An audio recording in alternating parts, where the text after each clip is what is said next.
Hey guys, videos in this playlist are dedicated to the big level 7, 8 and 9, 4, 5 and 6 mark questions that we find towards the back of exam papers. So what I aim to do is show you how to first of all work out what a question is asking us to do, then how to plan our attack, and then carrying out the attack in hopefully easy to follow, step-by-step solutions. So, if you're finding these videos useful, don't forget to give us a cheeky thumbs up, support the channel by hitting subscribe, and if you find any questions that you think deserve a spot in this playlist, you can send them to me on Facebook or Twitter. Send me a cheeky little message, and if I think they belong here, I will do my best to put them in a video. Okay, in this episode, we've got a really nice algebraic proof question. So this one's from AQA, and it's worth 5 marks. So whenever you're told to prove something algebraically, never ever just substitute some numbers in. You're not proving anything except for that either it works or doesn't work for that number. The problem with that is there's an infinite number of numbers, so it would take you forever to prove it. And even if you had forever, it would still take forever after that, because infinity is very strange. So we want to prove then that 3 times x plus 1 times x plus 7 minus 2x plus 5 squared is never positive. So what do we mean when we say never positive? Well, either it's always negative, or it could also be 0 at some point. So what we're showing is that either this guy is 0 or negative, or a mixture of the two. So how are we going to do that? Are we going to do everything in one go? No, we're not. We're going to break this down. We're going to break it down into manageable chunks. So hopefully your first instinct, we see brackets, and we would think, we should probably expand those out then. That's exactly what we want to do. As I said though, we don't really want to do it all in one go. So what we're going to worry about first is the 3 lots of x plus 1 times x plus 7, and even then we're not going to worry about all of that in one go. We're just going to play with x plus 1 times x plus 7. So if we expand that out, we get x squared plus 8x plus 7. So that's what we get if we expand this out first of all. So we're actually multiplying that by 3. So if we're multiplying that by 3, we've got a 3 out the front there, which is going to multiply all of this by 3. So 3 times x squared is 3x squared. 3 times 8x is 24x. And then 3 times 7 is going to give us 21. So that first bit expanded gives us 3x squared. Let's make my pen a bit more visible. 3x squared plus 24x plus 21. So that's quite important and useful to us. The next thing we want to do then is expand 2x plus 5 squared. So remember, 2x plus 5 squared is saying 2x plus 5 times 2x plus 5.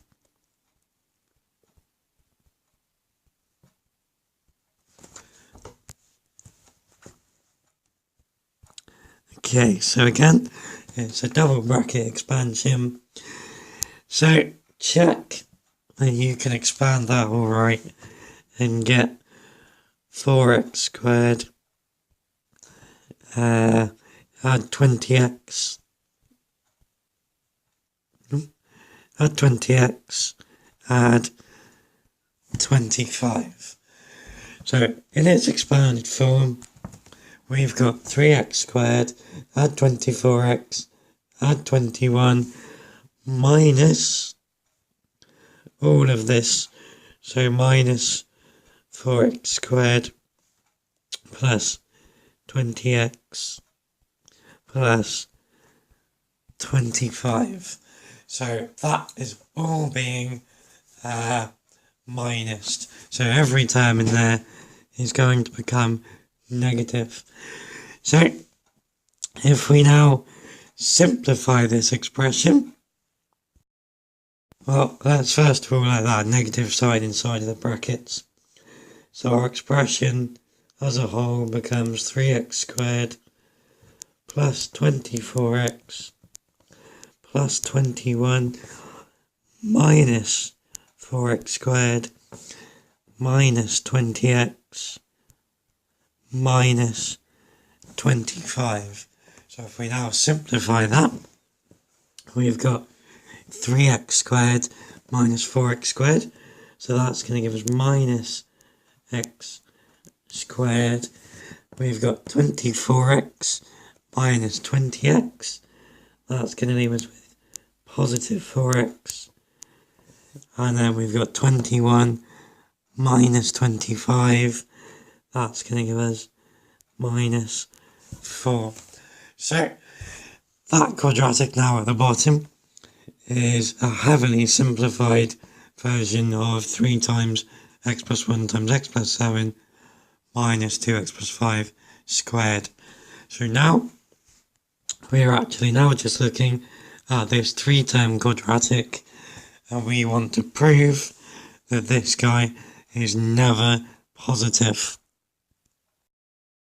So how do we do that then with a quadratic without any argument? How do we definitely show that a quadratic is never positive? Well, let's first of all, let's take a little peek at what the general quadratic looks like. So if you've got a positive x squared term, a quadratic looks like that. It's a happy smiley face. Now at this point, the bottom is called the minimum. It's the minimum value that the expression takes. It's the lowest point on a graph that the parabola meets. On the flip side, if you have a negative x squared term, as we do, then we have an unhappy, frowny face. And this point here, it's called the maximum. So it's called the maximum because it's the biggest value that the expression can take, or it's the highest point on the graph that the curve meets. So what we need to do is show that our maximum value is either negative or 0. So how do we do that with quadratics?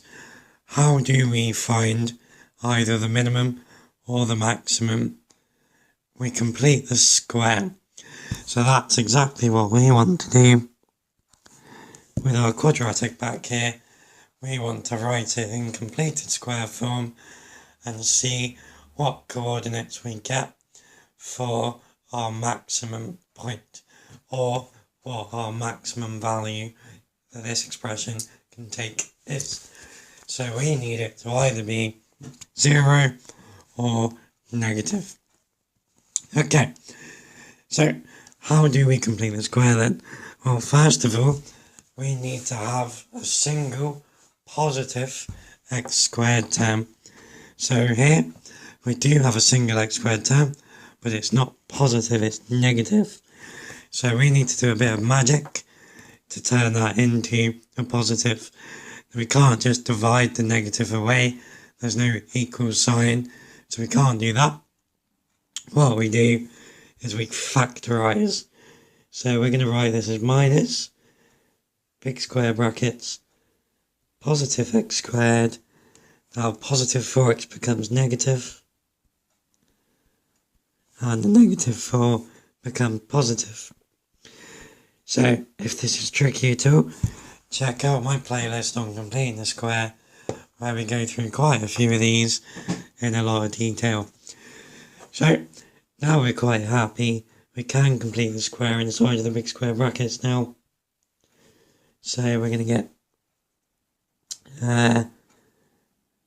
x minus 2 all squared. So what we've done there, we've halved minus 4, which is minus 2.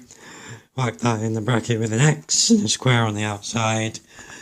Now remember, when you're completing the square, whatever this number is inside the bracket with the x, doesn't matter if it's positive or negative, you square the number and you take it away on the outside. So here, 2 squared is 4. So on the outside, we're actually going to get this plus 4 that we already had, take away 4. And 4 take away 4 is 0. So this is actually the quadratic written in complete square form. We could do away with the square brackets and just write it as minus x minus 2 all squared. Now, what happens here when we're in completed square form? The x coordinate of the maximum is the negative of the value inside the bracket with the x. So the x coordinate here is 2.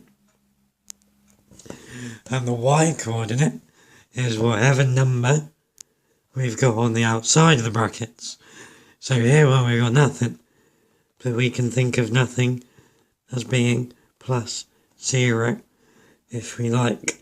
So the y coordinate of the maximum is 0, which is the maximum value that the curve takes, or the maximum value that the expression takes.